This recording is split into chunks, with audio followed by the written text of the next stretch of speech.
The big meeting room on the hegemony ship was full of officers. They all wore dark blue uniforms with gold stripes. At the front of the room, a tall alien with green skin looked at the large screen. His name was Commander Vexstar, and he was very important in the Galactic Council. "Look at this planet," Vexstar said, pointing at the blue and green world on the screen. "Earth. The humans live there. They are still very simple." The other officers nodded. They had seen this many times before. New species always followed the same path. First, they would send radio signals into space. Then they would build small rockets. After hundreds of years, they might build ships that could travel between stars. It was always the same story. "How long do we think it will take?" asked Captain Nara, a shorter alien with gray skin. He had been doing first contact missions for 20 years. "Maybe 300 years, Vexstar replied. "Maybe 500. The humans just learned how to leave their planet a few decades ago. They are not ready for real space travel yet." On the screen, they could see pictures of human rockets. The rockets were small and used fire to push themselves forward. The aliens thought this was very funny. Their own ships were as big as cities and could jump through space in seconds. "Their rockets are so tiny," laughed one officer. "How do they expect to travel to other stars with those?" "They don't know any better," Vexstar said. "Every species starts this way. Soon they will learn about hyperspace travel. Then they will build proper ships. Then we can talk to them." The Galactic Council had rules about first contact. They would wait until new species could travel between stars. Only then would they welcome them into the big family of space civilizations. It was safer this way. Species that were too young might panic or start wars, but far away on Earth. Something very different was happening. Dr. Kim Jaho sat in a quiet room in Seoul, South Korea. The room had no windows and very soft lighting. He was a scientist, but not the kind that built rockets or studied stars. He studied something much more interesting, the human mind. "Are you ready, Hunwoo?" Jiho asked his student, a young man sitting across from him. "Yes, Teacher Hunwoo," replied. He closed his eyes and began to breathe slowly. Jiho watched as his student entered a deep state of meditation. But this was not normal meditation. This was something new, something that no other species in the galaxy had ever discovered. "Good," Jiho said softly. "Now, let your mind reach out. Feel the space around you. Feel the energy that connects all things." Hyenwa's breathing became even slower. His body was completely still, but his mind was moving far beyond the small room, beyond the city, beyond the planet itself. "I can see it," Hunwoo whispered, his eyes still closed. "I can see the moon, can see the space station. I can see ... something else." "What do you see?" Jiho asked, excited. "Ships," Hunwoo said, his voice filled with wonder. "Big ships. Much bigger than anything we have ever built. They are hiding behind the moon." Jiho felt his heart beat faster. For 3 years, he and his team had been developing this ability. They called it consciousness projection. It was the power to send the mind beyond the body, to see and feel things that were very far away. Most people thought it was impossible. The government thought it was a waste of money. But Jiho knew they were wrong. Human mind was much more powerful than anyone believed. "How many ships?" Jiho asked. "Many," Hunwoo replied. "They are not from Earth. They are from somewhere else. It's the beings inside them. ... They are not human." At the same time, on the Hegemony command ship, Captain Nara was looking at his instruments. Everything seemed normal. The cloaking device was working perfectly. The humans on Earth could not see them. Their ships were invisible to all human technology. "Sir," said his communications officer, "we are receiving some strange readings." "What kind of readings?" Nara asked. "Unknown energy patterns? They seem to be coming from the planet, but they are not like anything we have seen before. Not radio waves, not scanner beams. Something else." Nara looked at the readings on his screen. The energy patterns were very strange. They seemed to be reaching out from Earth, touching their ships, examining them. Could it be a new type of scanning technology? Nara wondered. "I don't think so, sir. The patterns are too ... organic. too much like biological brainwaves. Back on Earth, Dr. Jiho was calling other scientists. In the past 3 years, he had trained 12 people in consciousness projection. They were all very good at it. Some could reach the moon. Others could go even further. Minho Jiho said into his phone, "I need you to come to the lab right away. We have visitors." Park Minho was Jiho's best student. He lived in Busan, but he could project his consciousness anywhere. On Earth, in seconds. He was also the first person to reach beyond Earth's atmosphere. "What kind of visitors?" Minho asked. "The kind we have been expecting," Jiho replied. "The kind from other worlds." Within an hour, all 12 consciousness projectors were at the lab in Seoul.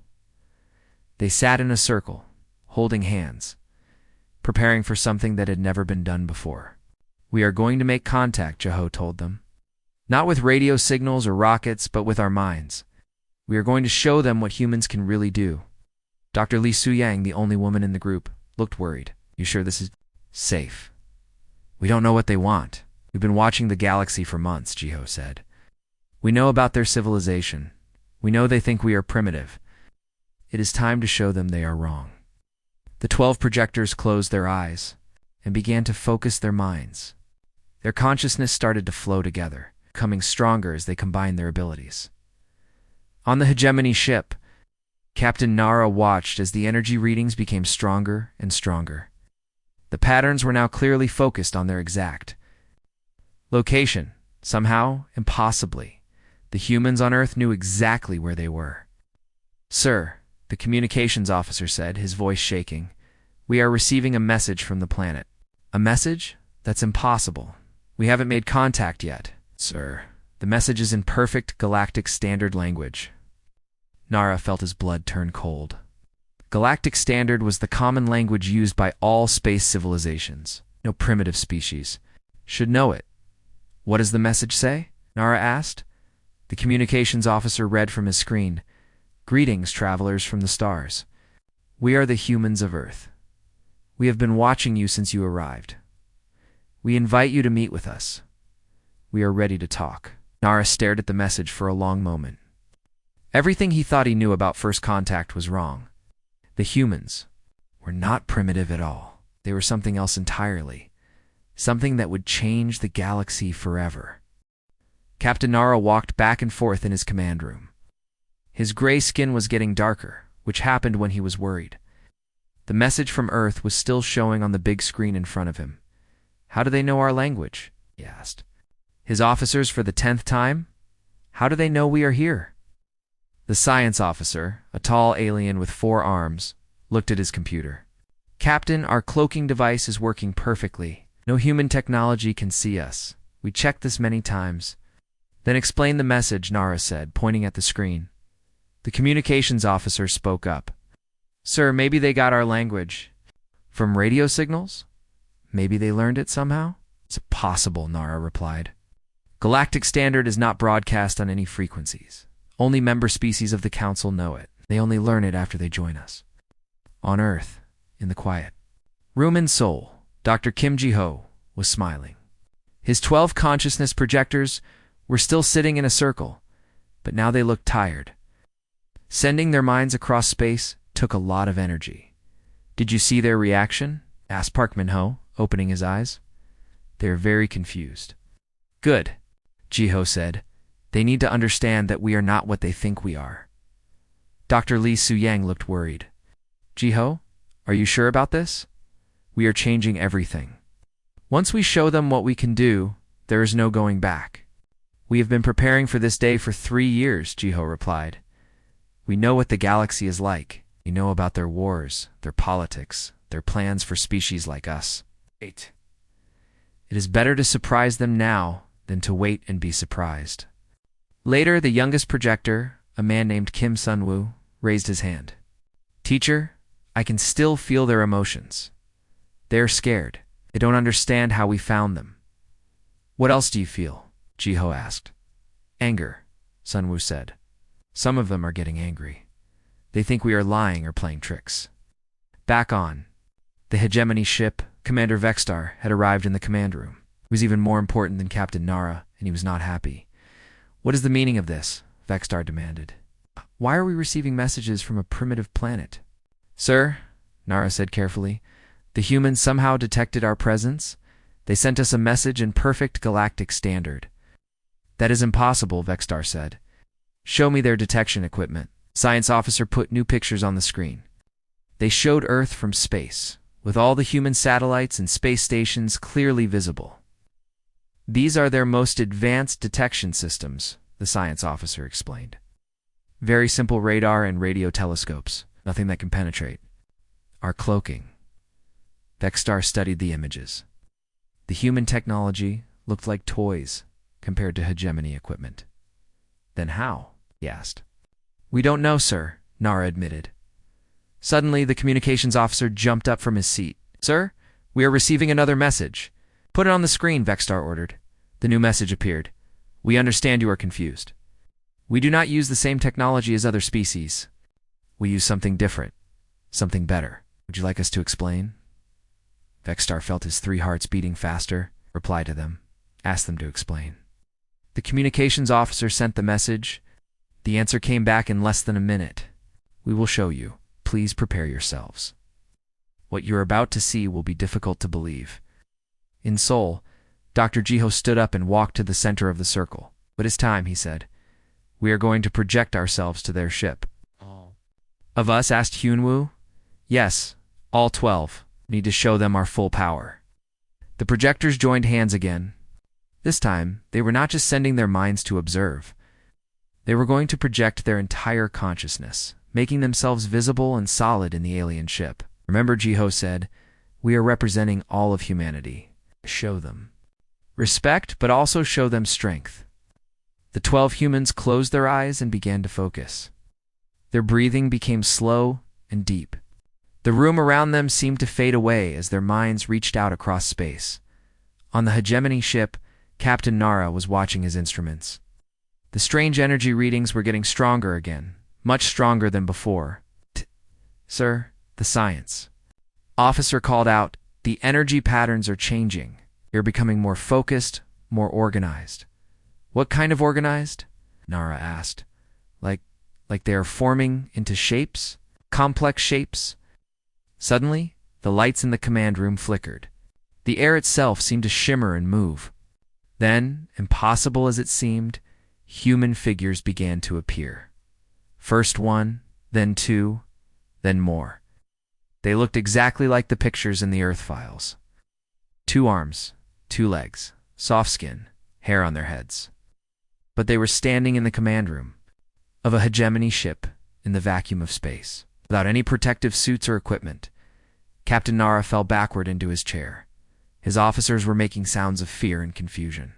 Commander Vextar was staring with his mouth open. "Greetings," said the human in the center of the group. He looked older than the others, with kind eyes and a calm voice. "I am Dr. Kim Jiho. We come in peace." How? How are you here?" Anara stammered. "This is impossible." "We told you we use different technology," Jiho replied. "We do not need ships to travel through space. We do not need suits to survive in vacuum. We project our consciousness directly to where we want to be." One of the younger humans, Park Min-ho, stepped forward. "We have been watching your galaxy for a long time. We know about your civilization, your laws, your customs. We know you think we are primitive because we do not have big ships like yours." "But you are wrong," said another human, Dr. Lee Suyang. "We have something much better than ships. We have learned to free our minds from our bodies. We can go anywhere, see anything, be present wherever we choose." Commander Vextar finally found his voice. "This is a trick, some kind of hologram, or illusion. You cannot project consciousness across space. It violates the laws of physics." Kim Sunwoo, the youngest projector, smiled. "Oh, "Your physics are incomplete. You study matter and energy, but you ignore consciousness. You think the mind is just a product of the brain. We have learned that consciousness is a fundamental force of the universe." "We can prove it," Jiho said. "We can tell you things about your homeworlds, your families, your secret plans. We have been watching and learning for years. The alien officers looked at each other in fear. If the humans could really project themselves anywhere, then no place in the galaxy was safe from observation. "What do you want?" Nara asked quietly. "We want to talk," Jiho replied. We want to establish proper relations between our species. But first, we want you to understand what you are dealing with. We are not the primitive species you expected to find." The human projections began to fade slightly, becoming more transparent. "We are using a lot of energy to maintain this projection," Jiho explained. "We will return to our bodies soon, but we want to arrange a proper meeting. A meeting where we can explain everything." "Where?" Star asked. "Between Earth and Mars. Tomorrow, at the coordinates we will send you. Come alone. With just your command ship, we will meet you there." Oh. "How will you get there without ships?" Nara asked. Jiho smiled as his projection faded away. "The same way we got here, we will simply be there." The command room fell silent as the last of the human projections disappeared. The alien officers stared at the empty space where the humans had been standing. "Sir," the science officer said, quietly, "what are we going to do?" Vextar looked at the spot where Dr. Jiho had been standing. "We are going to that meeting," he said. "We need to understand what we are dealing with. Because if these humans can really do what they claim, then everything we know about the galaxy is about to change." Captain Nara stood on the bridge of his ship, looking out at the empty space between Earth and Mars. His instruments showed nothing. No ships, no space stations, no energy signals. Just the cold darkness of space and distant stars. "Are you sure? These are the right coordinates?" he asked his navigation officer. "Yes, sir. Exactly where the humans told us to meet them." Commander Vextar paced back and forth behind Nara's chair. He had barely slept since the humans appeared on their ship. "This is foolish," he muttered. "How can we meet someone in empty space? Where is their ship?" "Maybe they are late," suggested the science officer. "Or maybe they lied to us," Vextar replied. "Maybe this is all some kind of trick." But even as he spoke, Vextar knew it was not a trick. The humans had appeared on their ship without any technology. They had spoken perfect, galactic standard. They had known things that no primitive species should know. On Earth, the Sol Laboratory, Dr. Kim Ji-ho was preparing for the most important meeting in human history. The 12 consciousness projectors sat in their circle, but this time, they were not alone. Around the room, dozens of other people were watching and waiting. "Today, we represent all of humanity," Ji-ho told his team. "The whole world is watching. We must show them what we can do, but we must also show them who we." Park Minho closed his eyes and stretched his mind toward the meeting point. "I can feel them," he said. "They are there, waiting. They are nervous and confused." "Good," said Dr. Lee Soo-yang. "They should be. Their whole understanding of the universe is about to change." The youngest projector, Kim Sun-woo, looked worried. "What if they become afraid of us? What if they decide we are dangerous? Then we will deal with that problem when it comes," Ji-ho replied. "But first, we must show them the truth. We must show them what consciousness can really do." The 12 humans joined hands and began to focus their minds. But this time, they were not just projecting themselves. They were bringing others with them into space between Earth and Mars. Captain Nara watched his instruments with growing amazement. Energy readings were starting to appear on his screens. Not mechanical energy or electrical energy, but something else. Something that felt alive. "Sir," the communications officer called out. "Something is happening." The air in front of the main viewing screen began to shimmer. Then, slowly, human figures began to appear. Not just the 12 from before, but dozens of them. Men and women of all ages, all looking calm and confident. Dr. Kim Ji-ho stepped forward from the group. "Welcome, Commander Vextar and Captain Nara. Thank you for coming to meet us." Vextar stared at the humans in disbelief. "How many of you are there?" "Today there are 50 of us here," Ji-ho replied. "But we represent 7 billion humans on Earth, and all of us have the potential to do what we are doing now." "It's impossible," Vextar said. "You cannot all have this ability." Actually, Suyang stepped forward. Commander, your species has been traveling through space for thousands of years. You have built amazing ships and visited countless worlds, but you have never learned to use the most powerful tool in the universe, your own consciousness. Have been teaching humans this ability for only 3 years, added Park Minho. Already we have trained thousands of people. In 10 years we will have trained millions. In 100 years, every human will be able to project their consciousness anywhere in the galaxy. Captain Nara felt his legs getting weak. You mean, ... all of you can do this? With practice? Yes, Jiho said. Some humans learn faster than others. Some can only project their consciousness to the next room. Others can reach the nearest star. But all humans have this ability inside them. A new human stepped forward. He was older than the others, with gray hair and wise eyes. I am Dr. Cho Minsu, he said. I study the history of consciousness. Would you like to know how we discovered this ability?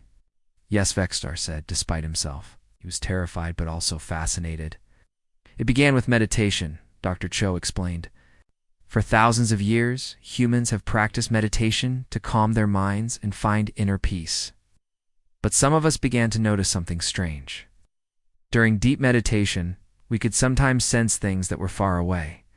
At first, we thought it was imagination, added another human, a woman named Dr. Park Ga. But then we began to test it. We found that people in meditation could accurately describe events happening in other cities, other countries even, other continents. We studied this phenomenon for many years, Dr. Cho continued. We discovered that consciousness is not trapped inside the brain, as your science believes. Consciousness is a field that extends throughout the universe. Brain is just a receiver, like a radio that picks up signals. Kim Sun-woo stepped forward. When we learned to focus our consciousness properly, we discovered we could project it anywhere, first across Earth, then to the moon, then to other planets. Finally, we learned to reach the stars themselves. And that is how we found you. Jiho said. We have been exploring the galaxy with our consciousness for years. We have visited your worlds, observed your civilizations, learned your languages and customs. The bridge fell silent as the aliens tried to process this information. Finally, Captain Nara spoke. If you can project yourselves anywhere, then you can spy on anyone. You can see all our secrets. We can, Jiho admitted. But we choose not. 2. We respect privacy and dignity. We only observe what is necessary for understanding. Besides, added Dr. Lee Suyang, we are not interested in your military secrets or political plans. We are interested in knowledge, in learning, in understanding how different species think and feel. Commander Vexstar looked around at all. The human projections. What do you want from us? I want to join the galactic community, Jiho replied. But not as a primitive species waiting to be judged. We want to join as equals, with our own unique abilities and perspectives. We also want to teach, said Park Minho. We believe that all species can learn consciousness projection. Imagine what the galaxy could become if everyone could travel by thought instead of by ship. No more need for expensive spacecraft, added Kim Sun-woo. No more limits on how far you can travel, no more wars over trade routes or strategic positions. You could explore the entire universe, Dr. Cho said. Every star, every planet, every form of life. All you need is the ability to focus your consciousness. Vexstar felt his world spinning. Everything he had believed about space travel, about civilization, about the nature of reality itself, was being challenged. This is too much, he said. You are asking us to believe that consciousness can exist without a body, that thought can travel faster than light, that the mind can become solid in empty space. We are not asking you to believe anything, Jiho said gently. We are showing you. You can see us here in the vacuum of space without any ships or equipment. You can hear us speaking without any communication devices. You can feel the energy of our presence. But if you still doubt, added Dr. Park Ga, we can prove it to you in another way. We can show you your own home worlds. We can describe places and people you know, even though we have never been there in physical form. Captain Nara looked at Commander Vexstar. What do you think, sir? Vexstar was quiet for a long moment. Finally, he spoke. Show us, he said. Show us our home worlds. Prove to us that you can really do what you claim. Dr. Kim Ji-ho smiled. Very well, but prepare yourselves. What you are about to see will change everything you thought you knew about the universe. Dr. Kim Ji-ho closed his eyes and took a deep breath. Around him, the other human projections began to fade slightly as they focused their combined consciousness on a single task. The air in the hegemony ship's bridge seemed to grow thick with energy. We will show you your home world, Commander Vexstar, Ji-ho said softly. But first, tell us, what do you miss most about home? Vexstar hesitated. This was not what he had expected. I miss the crystal gardens where I played as a child. But those gardens are private. No outsider has ever seen them. Describe them to us, said Dr. Lee Soo-young gently. There are tall trees made of blue crystal, Vexstar said slowly. They sing when the wind blows through them. In the center is a pond with silver water that reflects the 3 moons. Ji-ho nodded. Minho, please show the commander his crystal gardens. Park Min-ho stepped forward and raised his hand. The air above the bridge began to shimmer and change. Image formed so clear and detailed it looked completely real. Blue crystal trees swayed gently in an unfelt breeze. Their branches made soft, musical sounds as they moved. In the center, a silver pond reflected 3 moons hanging in a purple sky. Small creatures with wings like glass flew between the trees. Commander Vexstar stumbled backward. That is impossible. How do you know about the glass birds? How do you know the exact sound the trees make? Because Park Min-ho is there right now, Ji-ho explained. Part of his consciousness is standing in your crystal gardens, observing everything in real time. Captain Nara stared at the image floating. Above his bridge? You mean we're actually on our homeworld right now? Yes, Min-ho said simply. I can see a young hegemony child playing near the pond. She has green skin like yours, Commander, and she is building a small castle out of crystal sand. Vexstar's face went pale. That is my daughter, but she is 50,000 light-years away. Distance means nothing to consciousness, said Dr. Kim Sun-woo. We can be anywhere we choose to focus our minds. The image changed, showing different parts of the hegemony homeworld. Cities with tall spires that glowed with inner light. Markets, where aliens sold strange fruits and glowing fabrics. Schools where young hegemony children learned about space and science. We have been watching your civilization for 2 years, Dr. Lee Soo-young said. We know about your culture, your history, your daily life. We have walked among you, invisible and unnoticed. But we have not interfered, Ji-ho added quickly. Are observers, not invaders. We learn, but we do not disturb. Captain Nara found his voice. Show us more. Show us something only we would know. Kim Sun-woo stepped forward. Captain, you have a secret. In your private quarters, you keep a small plant from your home world. You talk to it when you are lonely. You call it Little Friend. Nara's mouth fell open. How could you possibly know that? Because I have watched you care for it, Sun-woo replied. I have seen you water it with tears when you miss your family.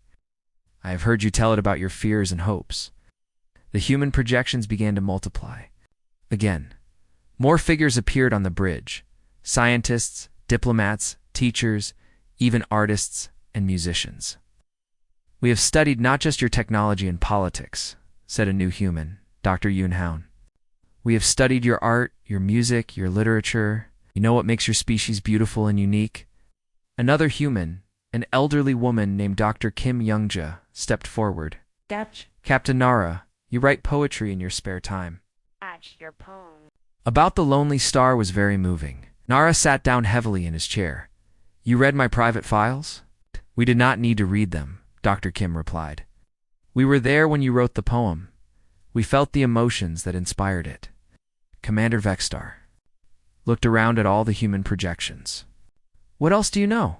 What other secrets have you discovered? The humans exchanged glances. Dr. Ji-ho spoke carefully. We know about the harvest protocols. The bridge fell completely silent. Even the quiet humming of the ship's engines seemed to stop. We don't know what you're talking about, Vexstar said, but his voice shook. Commander Ji-ho said gently, we have attended the secret council meetings. We have read the classified documents. We know about the plans to strip our world of resources once we develop enough technology to be worth conquering. We know about the slave quotas, added Park Min-ho. We know which hegemony families have already claimed rights to human workers. We know about the timeline, said Dr. Lee Soo-yang. 300 years of observation. Then invasion disguised as integration into galactic society. Captain Nara looked at Commander Vexstar with horror. Sir, is this true? Vexstar could not meet his captain's eyes. The harvest protocols are. They are 4 primitive species that cannot contribute to galactic civilization. We give them technology and guidance in exchange for resources and labor. You mean slavery, said Kim Sunwa bluntly. We mean survival, Vexstar shot back. The galaxy is dangerous. Weak species need protection. We provide that protection in exchange for service. But now you know we are not weak, Jiho said. We do not need your protection. We do not need your technology. We have something far more powerful than anything in your civilization. The image above the bridge changed again. Now it showed the hegemony Senate chamber, where hundreds of alien senators were debating. The humans had captured this scene in real time, proving they could observe the most secure locations in the galaxy. We have been present at every secret meeting about Earth, Dr. Yunhoun said. We know which senators support the harvest protocols and which ones oppose them. We know about the fleet being assembled at the outer rim, added another human being prepared, the invasion plans being drawn up, but most importantly, Jiho said, his voice becoming more serious, we know that not all of your people support these plans. We know there are those in your government who believe in peaceful contact and mutual respect. Commander Vexstar looked confused.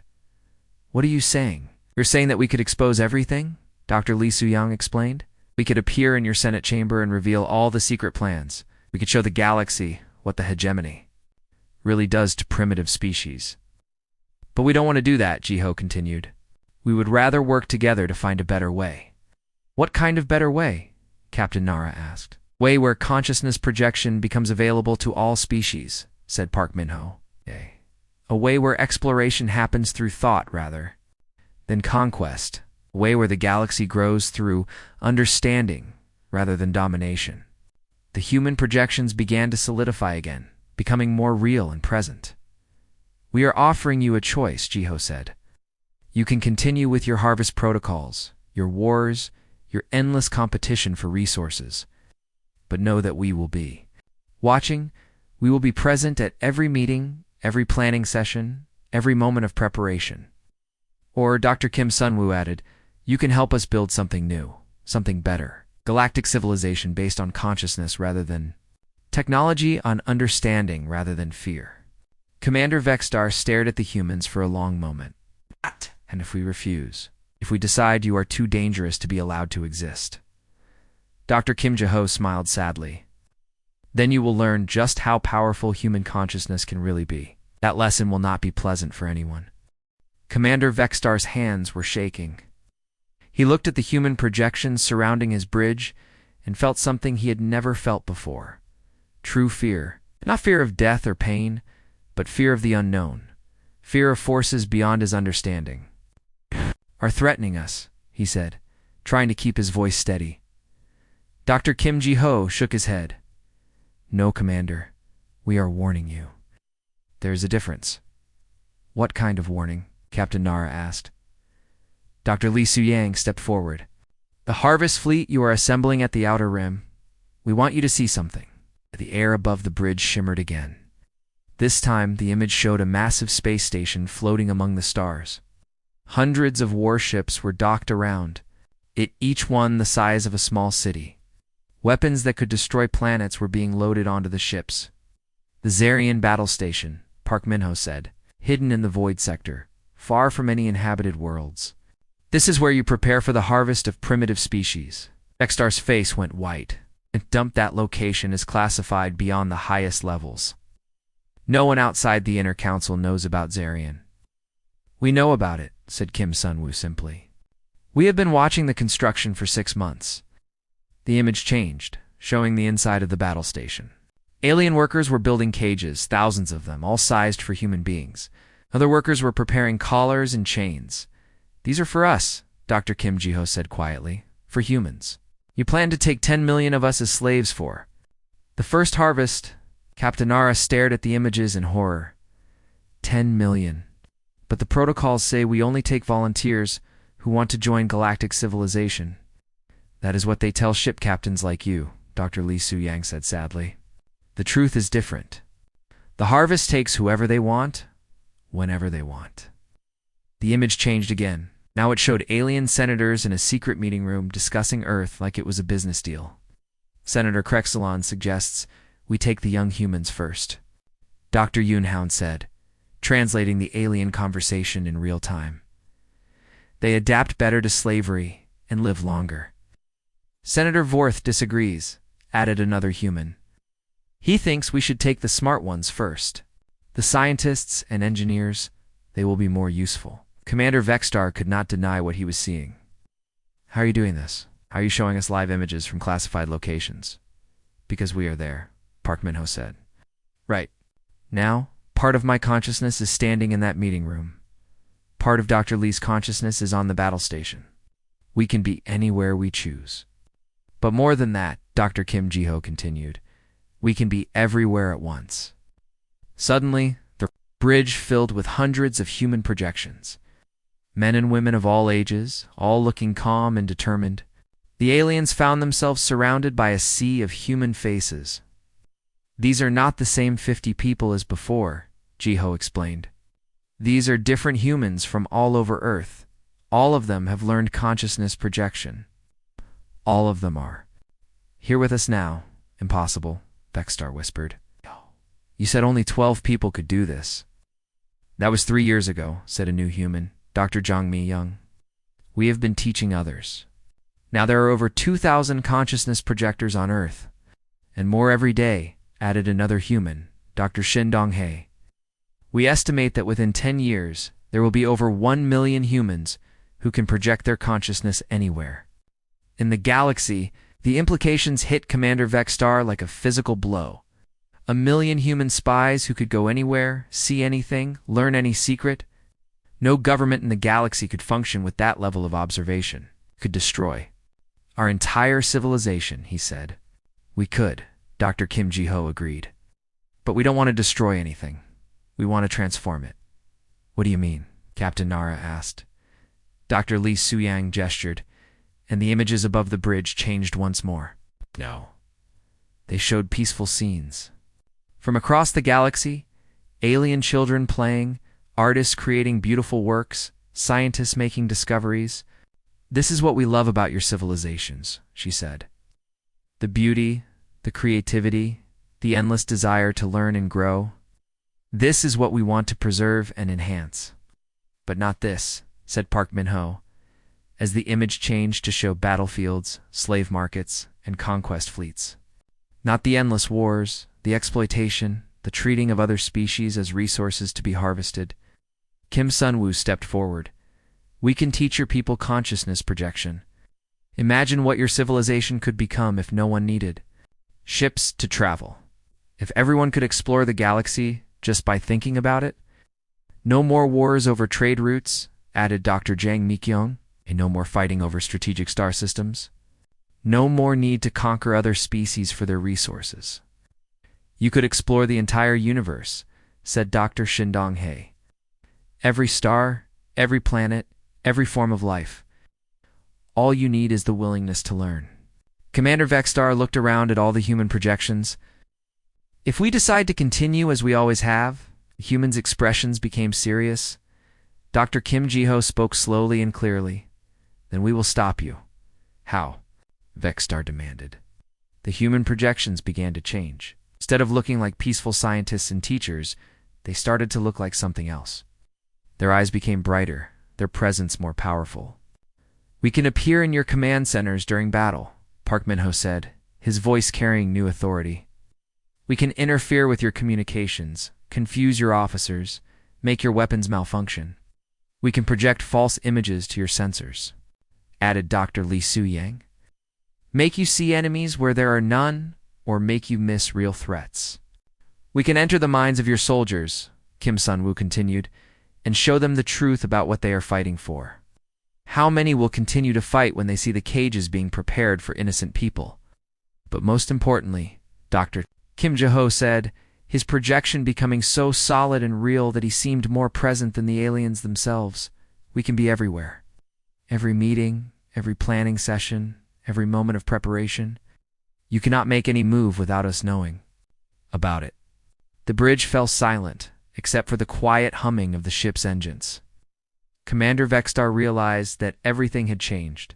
The balance of power in the galaxy had shifted completely. What happens now? He asked quietly. Now you make a choice, Dr. Kim Jae-ho replied. You can return to your people and tell them about us.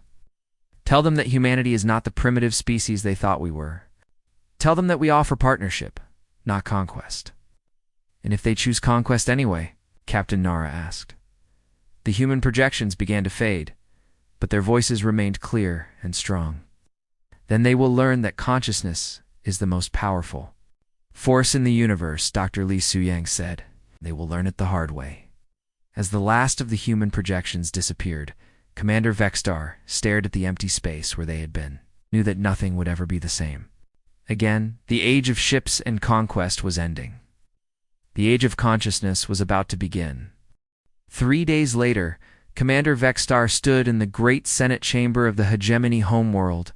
Around him, 500 senators from across the galaxy sat in their floating chairs, all talking at once. The noise was deafening. Order, order, shouted the Supreme Chancellor, banging his ceremonial staff. Commander Vextar will give his report about the Earth contact. The chamber fell silent. Every eye turned to Vextar.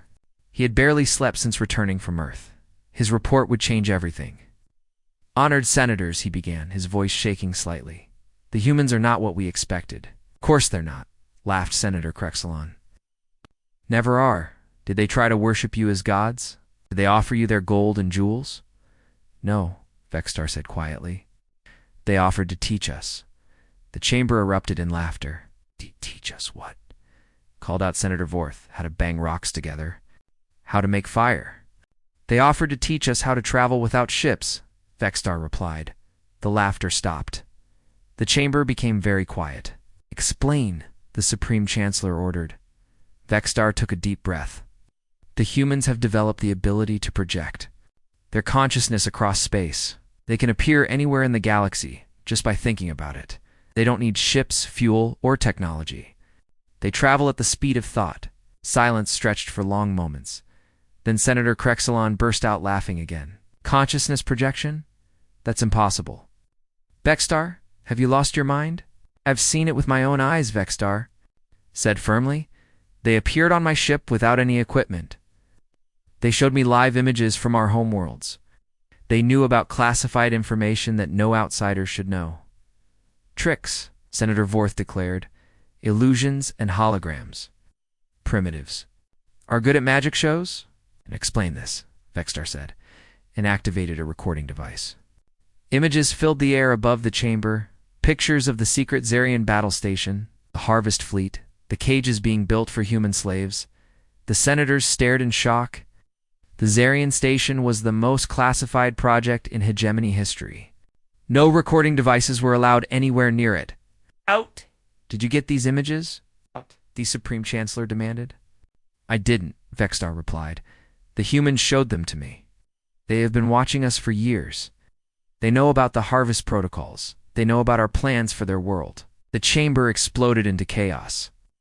Senators were shouting, demanding explanations, calling for investigations. Some were angry, others were frightened. Silence. The Supreme Chancellor roared. The chamber fell quiet again. If what you say is true, then we have a serious problem. It gets worse, Vextar continued. You can teach this ability to others. They already have thousands of people who can project their consciousness. They estimate millions more within a few years. Senator Krexelon stood up, his face purple with rage. Then we must attack now, before they become too powerful. Send the harvest fleet immediately.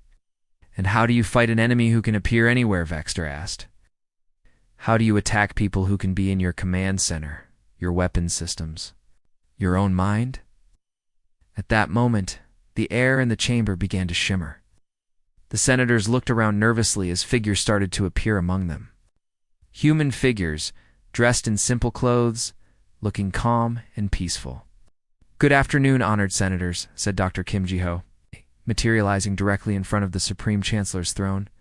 "Thank you for discussing our future so openly." Panic erupted in the chamber. Senators were screaming, guards were drawing weapons, alarms were blaring throughout the building.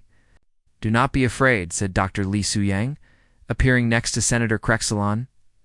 "We come in peace." "Impossible," Krexelon screamed. "The chamber is protected by quantum shields. Nothing can penetrate them."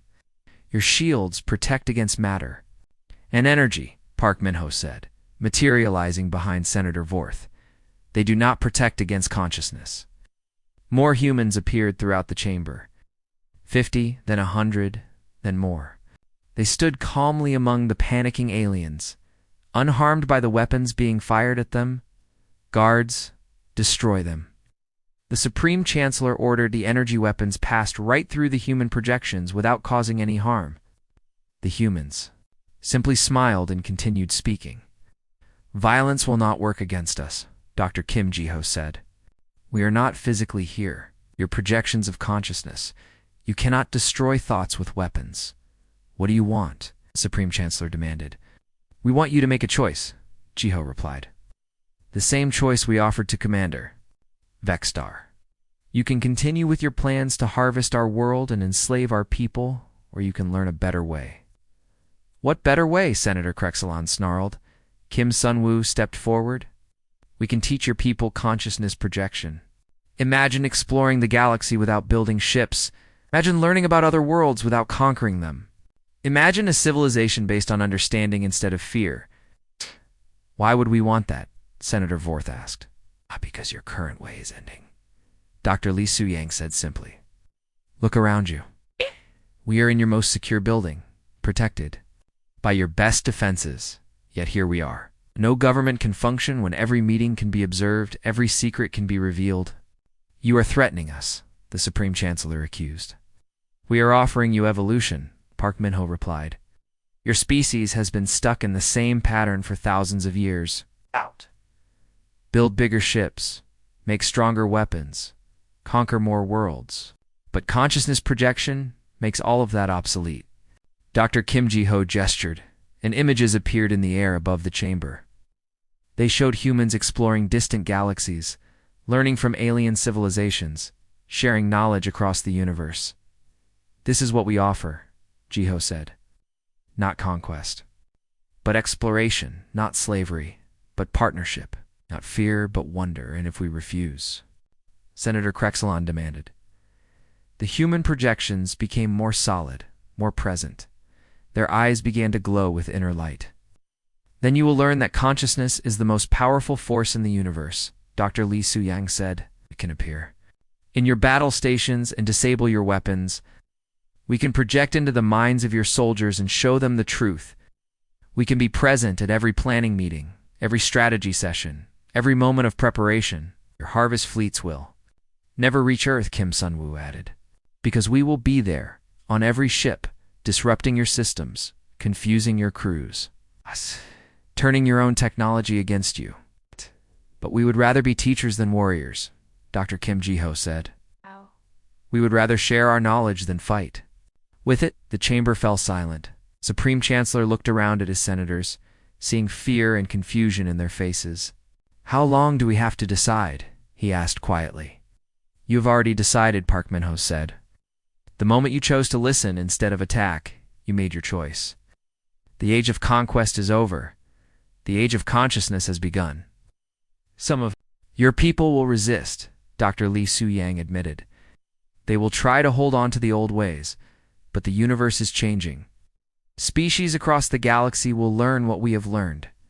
Soon, everyone will be able to project their consciousness to the stars."